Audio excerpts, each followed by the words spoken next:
This show is produced by the Hartman Media Company. For more information and links to all our great podcasts, visit hartmanmedia.com. Welcome to the American Monetary Association's podcast, where we explore how monetary policy impacts the real lives of real people and the action steps necessary to preserve wealth and enhance one's lifestyle. It's my pleasure to welcome Laurence Kotlikoff back to the show. He is a professor at Boston University, a very renowned economist who has probably done more study and research on our unfunded mandate problem that we will talk about today.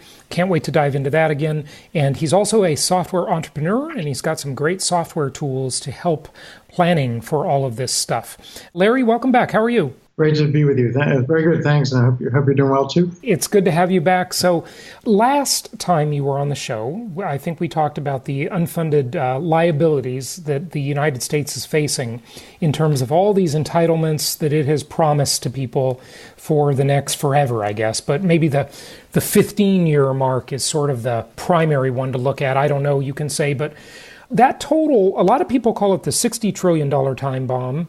You say it's about, I think last time you said it was about $220 trillion, but even that isn't enough, is it? It's even worse than that, right? Yeah, the most recent number is that our fiscal gap is $239 trillion large. So what is the fiscal gap? So this is putting all the obligations of the government onto the books, and also all the assets, including all the future tax receipts, onto the books, and taking the difference. So you're looking at all the outlays the government is projecting. Those are all the obligations, including paying for the government's lunch, defense expenditures, Social Security, Medicare, Medicaid, all these expenditures into the future as projected by this Congressional Budget Office. And then you're looking at all the tax receipts that are projected into the future. And also you have the official debt that has to be paid. So you form what we economists call the present value, the value in the present of all those outlays. You subtract the present value of all the receipts, all the taxes to cover the outlays. You add in the official debt, you end up with $239 trillion. The official debt's about $22 trillion right now. So we're talking about a fiscal gap, a true indebtedness of the country when you put everything on the books that's 10 times bigger than the number we're talking about officially. So the Congress has been really good at hiding the bacon, hiding the big problems off the books for decades now. And our kids are going to pay the price, but we're also going to pay the price as well because our kids are not going to be able to afford to pay us off. Right. Wow, that is absolutely astounding. Now, the question is, though, over what time period does the government have, and by the way, I'm guessing you're just talking about the federal government only, because, of course, states and municipalities have big problems, too, especially if you look at Illinois and California, right? Well, I don't know. California's kind of a mixed bag. I haven't paid that much attention to it lately, but as messed up as that state is, it sort of seems like they're doing okay in some ways too. I don't know. It's another discussion, but that's just the federal government. But over what time frame will we have this $239 trillion with a T dollar shortfall? Well, that shortfall is calculated as of today.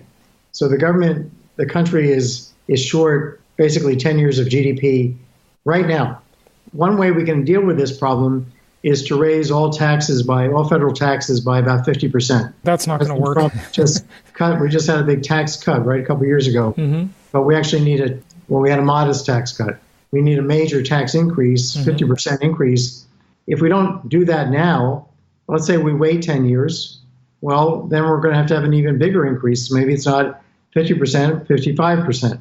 So it's not like there's anything gained by waiting. There's only a bigger burden left to our kids because there's fewer of us around that are now around to pay the higher taxes. If we wait for 10 years, then people that are now, let's say, 80, some of them are going to die, and they will have gotten out from under this problem, scot-free if you like, because they'll die before the taxes are increased. So this is very much a generational equity, a generational fairness question. How much are we going to burden our kids? So we already have a situation where right today, we need a 50% increase that our kids will get hit with for their entire lives, okay? But we too, people my generation, people your generation, will have to pay higher taxes the rest of our lives. But our kids and all future generations will be stuck with this much higher tax burden. That's the best case scenario, Jason. That's the best case. That's pretty scary. This is not positive at all, but it does seem realistic. But wouldn't those tax increases suppress economic activity, cause capital flight? Certainly, we've already seen this with the offshoring, and maybe some of the tax plan will bring that back. We're certainly seeing people vote with their feet now because of the SALT-related taxes, the state and local taxes, that are now no longer deductible over $10,000 a year under the new tax plan. People are leaving those high-tax jurisdictions for more favorable places like where I live, Florida. Well, we're getting to a point where you're absolutely right that if we raise taxes too much, we may have all the things you just mentioned, people leaving the country to live in places where there's lower tax burdens, capital not coming in. For example, if we raise the corporate income tax back up, we may see corporations moving back outside of the U.S. Rather than having capital flow in, we'll have capital flow out. So there are limits to what the economy can absorb in terms of higher taxation. So we're getting very close to game over, to a point where the bills are so big that we can't handle it by raising taxes. And the other idea is to, cut spending. So you'd have to cut pretty much every expenditure the federal government makes by about a third. So you'd have to reduce the gas on Air Force, the jet fuel on Air Force One would have to be cut by 33%. And the Social Security benefits would have to be cut by about that. And Medicare benefits. So we're in extremely scary territory right now with our fiscal, but not right now. I mean, this has been going on for decades. I've been writing about this for my entire professional career, which is a long time. Just help us unpack, though, a little bit, Larry, the time frame. Like when I asked you that question, you said, well, we're $239 trillion underwater right now today. But we don't have to pay that today. We get to pay that over time. So we do get some benefit of what I call inflation-induced debt destruction, meaning that some of that will be inflated away, right? But we keep adding to it faster than it'll probably inflate away. This analysis takes into account the fact that you're going to get some, what economists call seniorage, which is that because of inflation, you're going to reduce the debt, what you have to pay back in today's dollars. And also, so the analysis takes that into account already. It's really a matter of you've got a cancer growing in your body, and you go to the doctor, and the doctor is a politician, and he says, well, you know what, let's just take a little bit out of it now, and you'll come back in 10 years. And you come back in 10 years, and it's much bigger than it was. And he said, okay, let's take a little bit more now. Takes even a bigger bite from you. Yeah. Come back 10 years later, and you're on death's door because it's going after an organ. Right. So that's the kind of situation we're in. Okay, that is. We have no time left. That is a mess. We are in a mess. But I'm guessing by your prior statement that you would not be a believer in maybe Arthur Laffer's philosophies or Ronald Reagan's. They're obviously connected. You would not be a supply sider or trickle down type of guy, right? Well, I'll tell you what. I went to work for Reagan in the Council of Economic Advisors, but I was a senior economist, so I wasn't very high up. I just wanted to have the experience of working at the council. Oh, yeah, that'd be great. And I thought, I've done a lot of work on supply side economics. I developed with Alan Auerbach, who's a professor at Berkeley. We developed something called the Auerbach-Kotlikoff model. It simulates the macro economy through time and responses of the economy and the fiscal system to things like tax cuts. So it's kind of the penultimate supply side model.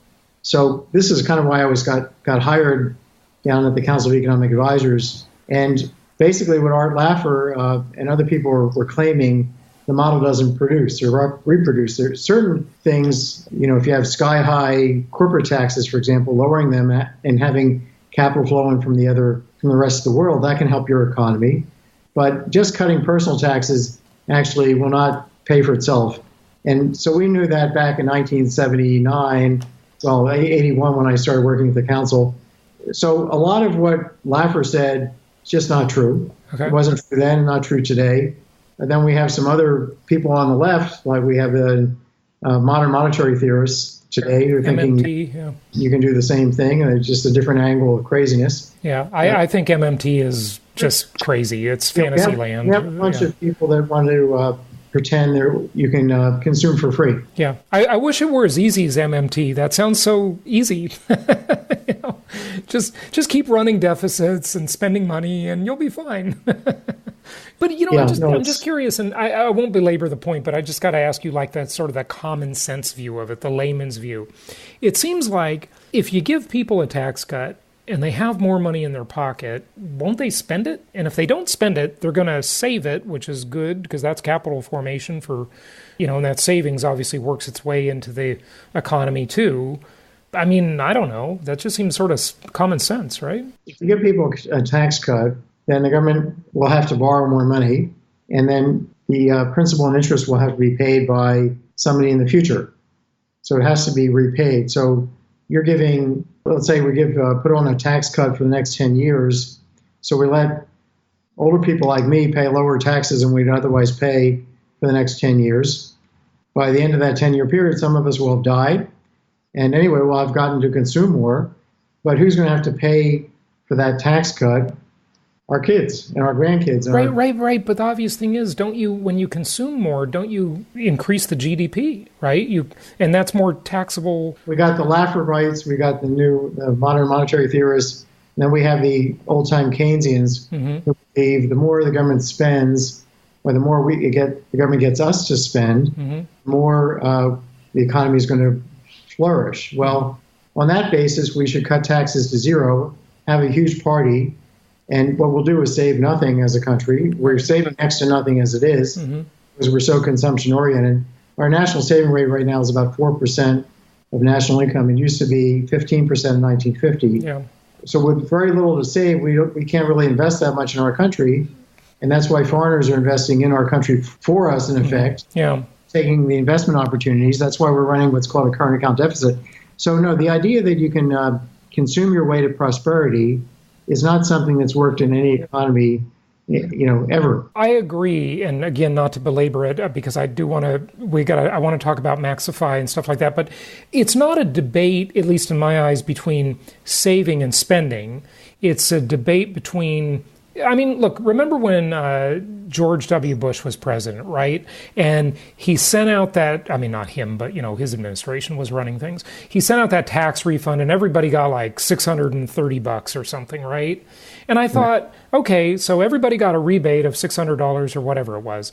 They got more money to spend in the economy. So now they're going to go to the shoemaker and the baker and the butcher and they're going to spend that money and it's going to trickle through. And then those people will pay taxes and the pie gets bigger. No? Here's the logic of that. I think there's some logic. If you're in the middle of a Great Recession like we were, at least it was characterized as a Great Recession. I don't think in the end it would have to be that great. But if you have a situation where everybody gets scared, panicked.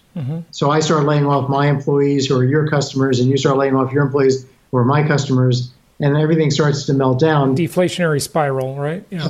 Well, it's just a economic implosion. Okay. We need something to turn around that psychology, because what happens here is the economy goes from a good equilibrium, a good position, to a bad one.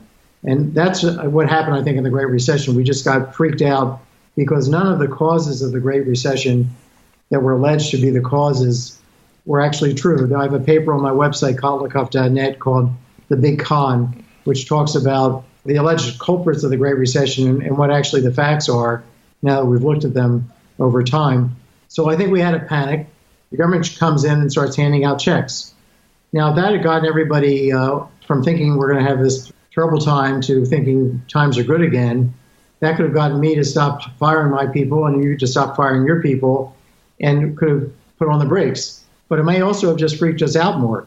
Look how bad things must be if the government's sending us $640 checks. Right, yeah. So what I'm saying is that when we understand that the economies can move because of psychology, then we have to be very careful about how we play the psychology game here, change the attitudes.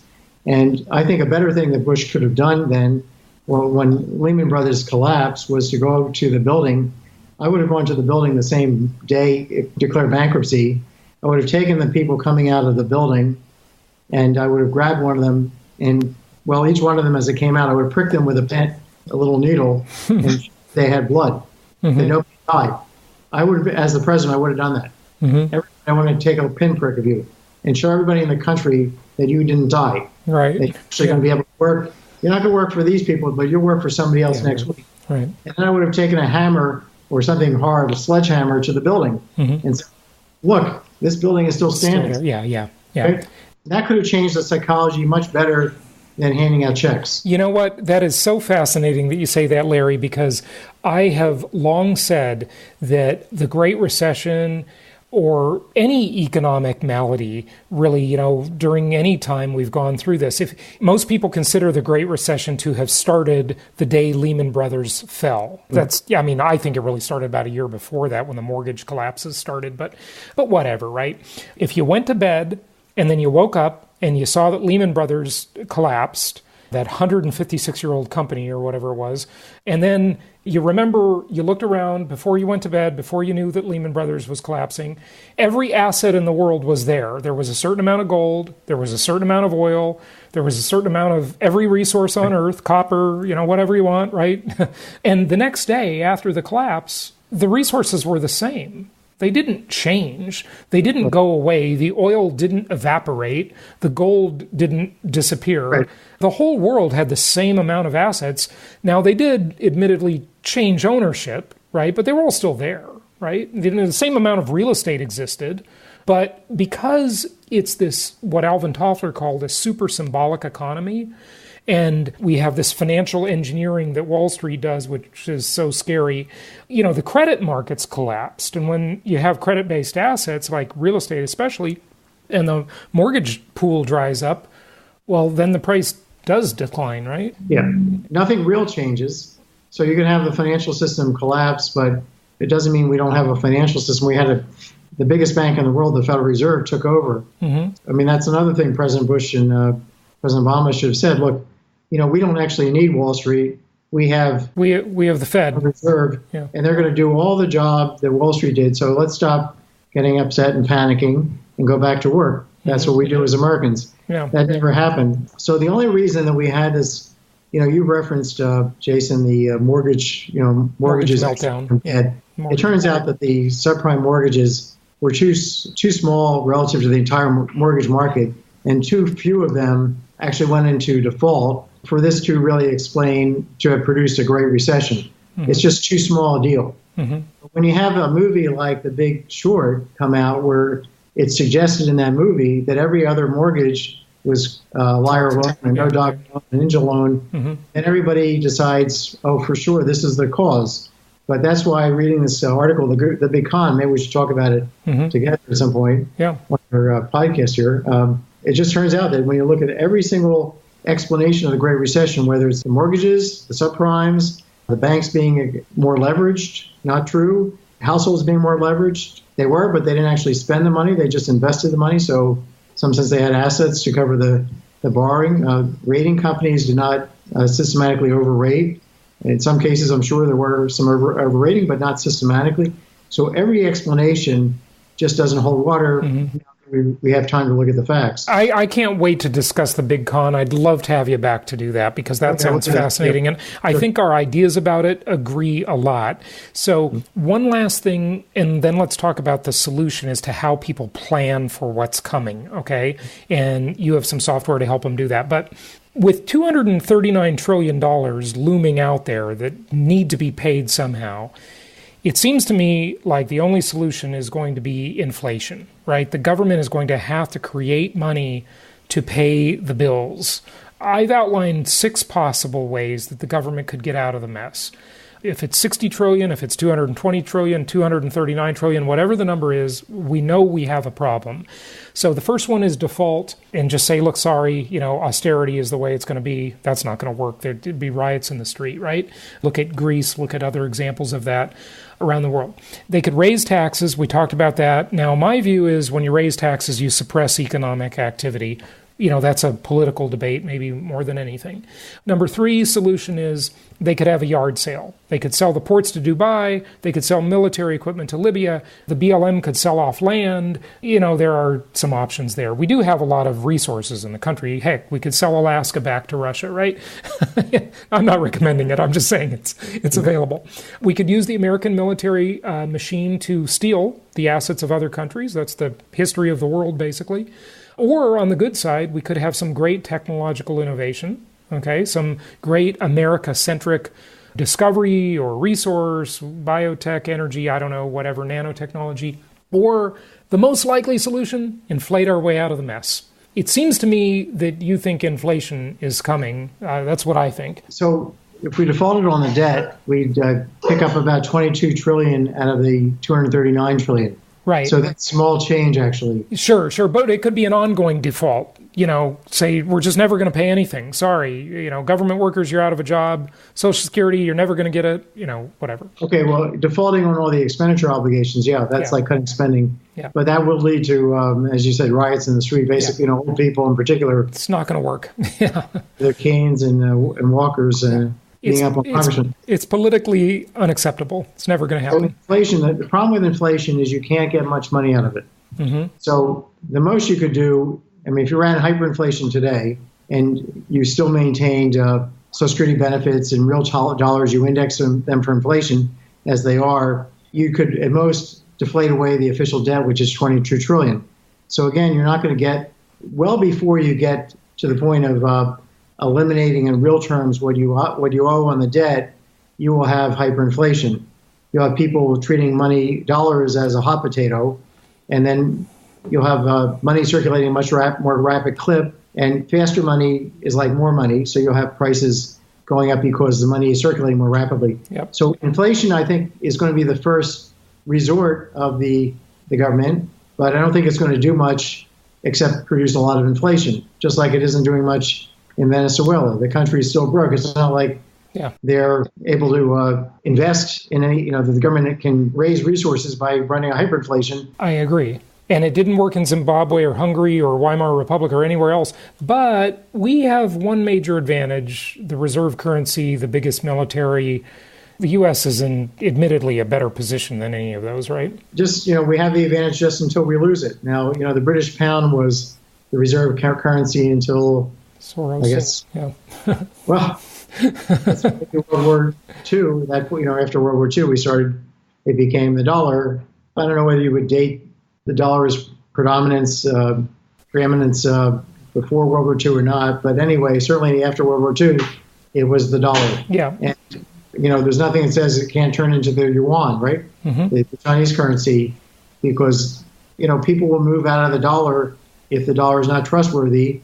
And if its real value is depreciated because prices are going up. Yeah. It could happen, I agree. I just don't see it happening soon. It can certainly happen. But when you've got the biggest military and you're the biggest customer of the world. Let me explain one thing, though, on this front. The U.S. has about 17% of world GDP right now. Mm-hmm. So we might be thinking that we had like 30% or 50%, but no, we're actually a small share. We're significant, but not dominant share of world GDP. Mm-hmm. At the end of the century, just in about 80 years, we're projected to have about 5% of world GDP. So we're going to be to the world in 2100 what Germany is to the world today in terms of our economy size. Yeah, fair enough. So the idea that we can have this hegemony over the world for decades, forever, is not the case. So I think we need to start understanding our place in the world is not what it was in 1950, and that's not going to be even where it is today down the road. Fair enough. I'm just saying that most people listening aren't planning for 2100 yet. They're probably not planning to be alive. So, we'll go out, 20 years or 30 years, we're probably going to be going from about 17% of GDP to about 10%. Yeah, that's a big deal. Yeah, that's a big deal. Yeah, no question about it. Okay, but is the future inflationary, deflationary, stagnationary, and then what do we do about it? I certainly would not buy long-term U.S. Treasury bonds that are not inflation indexed. Right. I wouldn't buy any long-term corporate bond. I wouldn't buy any bond denominated in dollars beyond a couple of years in terms of maturity. And I've, steadfastly stayed away from such securities personally ever since I started seeing this problem. Okay. Because I think we will print money, and I don't think it'll do much for us but it will happen. Yeah. Okay, so that's inflationary is sort of the net of that, it sounds like. So what do we do about it? I mean, planning becomes even more important. Last time you were on the show, we talked about your software that helps divorcing couples divide assets, which is really quite a bit more complicated than it seemed before I took a look at your software.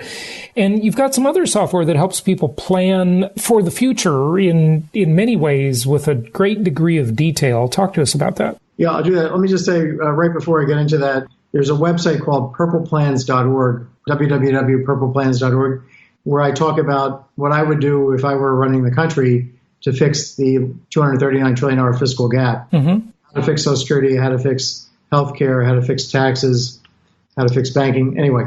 Sure. So, purpleplans.org. Why is it purple? Why the Purple's like a mixture of red and blue. Okay. Oh, okay. Got it. Okay. Got it. Republican and Democrat, right. Okay, good. Okay, so planning for the future. What do we do? Well, we each need to have a long-term financial plan. I think anybody who's a grown-up would understand the importance of that. But I've been spending the last 34 years, actually now it's 35 years, 36 years now. It's later than you think. It's now 36 years ago I started this company. We have a tool called Maxifi.com. It's Maxifi.com. It's a financial planning software tool that helps you figure out, based on economics principles, how to have a secure living standard into the future, and also how to safely raise your living standard, and also how to invest your money to limit the riskiness of your living standard. So economics is all about your living standard, because we're into trying to have you have a smooth level of consumption, a smooth lifestyle through time, because we don't want to be partying today and start eating cat food when we're older, right? Mm-hmm. That's not our objective in life. Nor do we want to starve today and party when we're 90. We might not even make it to 90. We want to balance it out, right? We want to have a smooth path, right? Okay. So conventional financial planning tools don't give you a smooth path. The first thing they ask you is how much you want to spend in retirement. Well, my answer is I'd like to spend $1 billion a day in retirement. It's a stupid question because, you can only spend based on what your resources are. Our software realizes that. We ask about how much you've got and how much you're earning now and into the future when you're going to retire, how much assets you have, regular assets, retirement account assets, and other kinds of questions about your assets, your off-the-top expenses on housing and so forth. And then we figure out the smooth living standard path for a household member. We say, okay, we've taken all that information and we've used really smart algorithms that I developed based on my economic research program to figure out in about a half a second how much you should spend, such that you can keep on spending it every year for the rest of your life. Okay, now we have your living standard path, and then the program will robo-optimize that. It will look at Social Security benefit collection strategies and how to deal with your retirement accounts so that you don't pay more taxes than you need to get your living standard from here to here. Mm-hmm. The software is also dealing with your cash flow issues because your living standard may not be perfectly smooth if you, for example, have a big inheritance coming in the future. Your living standard will jump up at some point when you get that inheritance. So because you can't borrow against it. Mm-hmm. So, or you have big bills to pay like a mortgage and college tuition. You're going to have a living standard down here, and then it will jump up. So the software is really great in dealing with that issue. That's very important for about. Larry, anyway, so, I gotta interrupt you because I have a big idea here. You just made me think of something. Remember how they used to sell viaticals, and now they still do a life insurance thing? I invested in one of those and lost money on it. It was a scam. But here's another financial instrument. Wall Street, are you listening? Financial innovation. Here you go. How about a loan against a future inheritance? The millennials would love this. They could eat avocado toast all day long, never be responsible, and then they could borrow against an inheritance. It's like a reverse mortgage, Oh, yeah, I think that would happen if the courts would enforce it. Yeah. Security, it's a good idea. And we just need to get the legal system around to letting this happen. Yeah. Well, and here's the reason it can't happen, by the way, because number one, it would be an incentive to kill people, but so is life insurance, really. And number two, basically, if your parents had to contract away the inheritance and could not change their will or their living trust, then you wouldn't treat them nicely until the end. So, that wouldn't be a very good deal for them. Yeah, there's a lot of difficulties with this market. Yeah. Anyway, so we're back to smoothing your living standard, raising it. And by the way, you can tell the program that you think Social Security benefits are going to be cut, or taxes raised. So that's part of the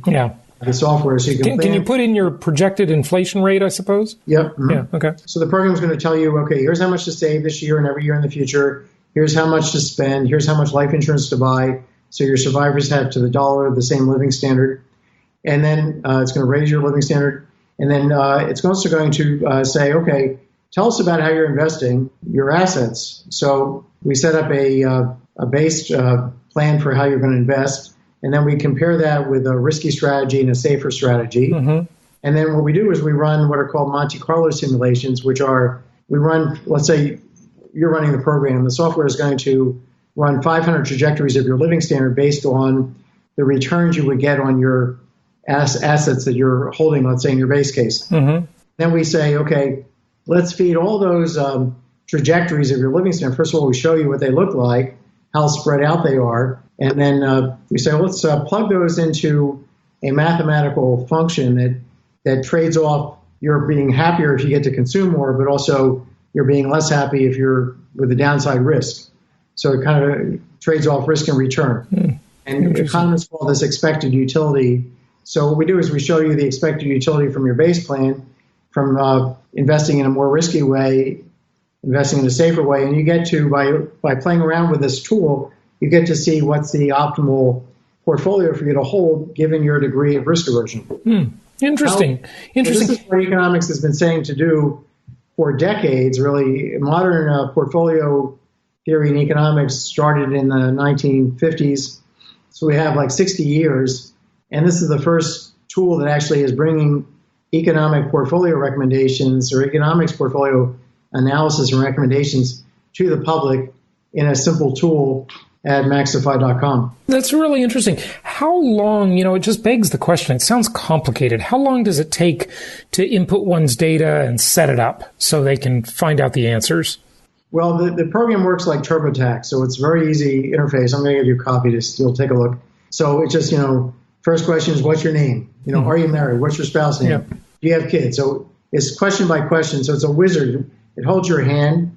And then after you've entered the inputs, which might take you a half an hour if you have your information about your assets, may take you a little bit longer. But how long does it take to go see a doctor to have an annual checkup, right? Yeah, right. It takes at least an hour. So you do this, and then you hit, produce a report, base case report, and it shows you by holding your hand, here's your lifetime budget. Here's all your resources. Here's how much you're going to get to spend on a lifetime basis on discretionary spending. And by the way, the next slide is going to show you how to spend it smoothly, so you have a smooth living standard per household member. And so it's walking you through the results, holding your hand. So it may seem like it's complicated because it's designed by an economist, but we actually had real designers who interact with the public who are not not just you ivory tower folks, right? It's not. Yeah, it's a user interface developed by non-economists. Yeah. And so it's actually very user friendly. It was written up about last August in the New York Times. They did a writer wrote an article about what to do 5 years before retirement. Mm-hmm. And it was a big article. And it said the first thing to do 5 years from retirement is to buy Maxifi Planner and run it. Yeah, that's great. You know what? Didn't mention any other program. Yeah. You know what's kind of interesting about this in talking to you about it is that most of these programs and reports and projections and really the financial planning community in general are built around this concept of frugality, right? Save for retirement. What I think some listeners might discover, this won't be true for all, but, maybe a little less than half or so of at least my listeners, I got a pretty sophisticated crowd.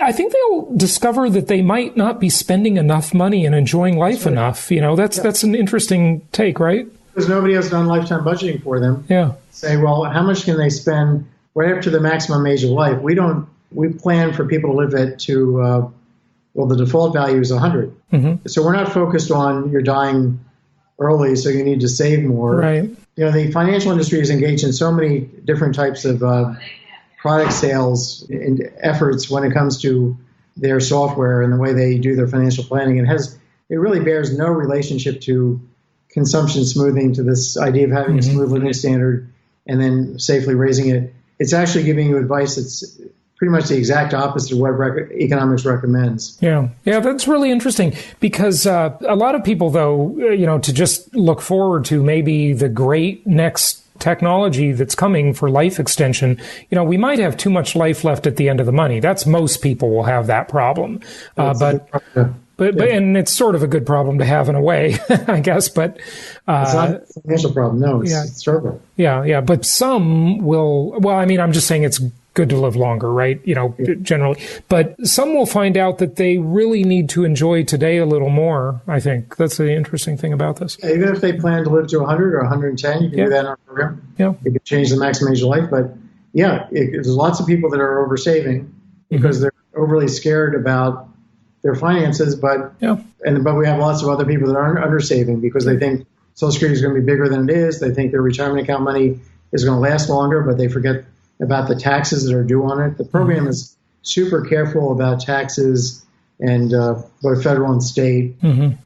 Medicare Part B premiums are really a big issue for older people. Yeah. And then also, of course, you've got all the Social Security benefits. There are 11 different benefits the program calculates. Yeah. Good stuff. One of the things that people need to think about is when should they start taking their Social Security? Should they take it as soon as they can, or should they wait a little longer and get a higher amount? These are all big questions. Yeah, and the program is optimizing over those choices. So if you say you're going to pass away at 80, the program is going to think differently about, if you say that's your maximum age of life, you're absolutely convinced you're going to die at that date, before that date. The program is going to decide, may have you take your benefits earlier rather than have you wait till 70 to get a much higher number. Well, there's probably about 3 million people that can get pre-spousal benefits if their other spouse takes their benefits somewhat early in order to get them going on getting a pre-spousal benefit because they're still grandfathered under the old Social Security law that was pre-2015. Yeah. So the software will figure all this stuff out and tell you, here's what to do. That's great.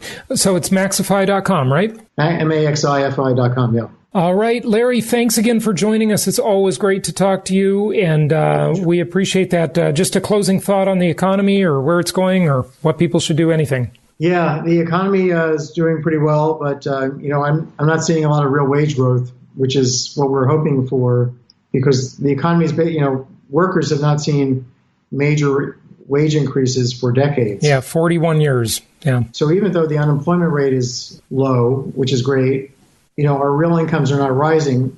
So we have lots of productivity growth, but it's not going to the typical worker. It's going to the super rich. Yeah, well, it's the winner-take-all society problem, and the C-class executives are keeping all the money for themselves. And there's another resource called at Kotlikoff.net called "You're Hired: A Trump Playbook for Fixing America's Economy." It's a book. It's a free book at Kotlikoff.net. Just download it. There's a tax reform there. I've got a different one at purpleplans.org, but the tax reform at this book, which is again called "You're Hired" rather than "You're Fired," right? Right. Yeah, I get it. I get the reference. Asks the rich to pay their fair share of taxes by taxing their consumption. So it talks about having a progressive consumption tax. The national sales tax idea? Yeah, but just for the rich. If you're consuming more than like $250,000 a year, you have to pay taxes on your consumption. Yeah, I've always debated that, and that's a topic for another show. But would you reduce consumption? Would you get people that are just hoarders and misers then? And I don't know. This is complicated. No, I don't think the super rich. The reason President Trump has not revealed his tax returns is that he hasn't paid any taxes. Yeah, this is not unusual for people who are super wealthy. I mean, suppose I believe it. I mean, look, Trump's a real estate guy. You get depreciation. It's the best tax write-off in the world, right? Here's an even, suppose I'm not in real estate, but I have $1 billion. What I do, Jason, is I just go borrow. Let's say I have it in stock. Yeah. Okay, well, my $1 billion worth of stock, and the stocks are appreciating, and I don't want to sell any of them because I'll have to pay taxes on capital gains. So what I do is I borrow against the stock. I pledge the stocks. So I borrow to consume. I can borrow as much as I want against these stocks at a low rate. And then when I die, I leave the stocks to my kids who don't have to pay the capital gains taxes because basis steps up. Stuff up in basis. Yeah. That's the way the rich do it. Yeah. Well, and they do other things. They have offshore accounts and they have captive insurance companies and they do all kinds of things that are so complex. It's they pay lawyers and accountants hundreds of thousands of dollars a year, if not more, to set up these vehicles because it's worth it. There's an it's incentivized. So it's time our economy will not suffer if the rich pay their fair share. And certainly the country in general needs tax revenue like crazy. So, well, this is all complicated stuff, and I'd love to debate this more. I do want to have you back to talk about the big con, okay? So let's do that for sure. All right? Okay, absolutely, yeah. All right. Laurence Kotlikoff, thanks for joining us. Yeah, my pleasure. Thank you.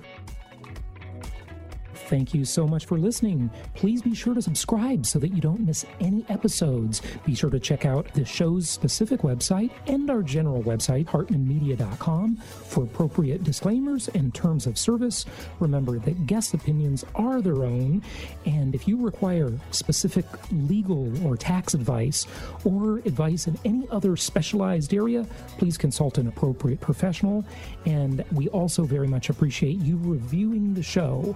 Please go to iTunes or Stitcher Radio or whatever platform you're using and write a review for the show. We would very much appreciate that. And be sure to make it official and subscribe so you do not miss any episodes. We look forward to seeing you on the next episode.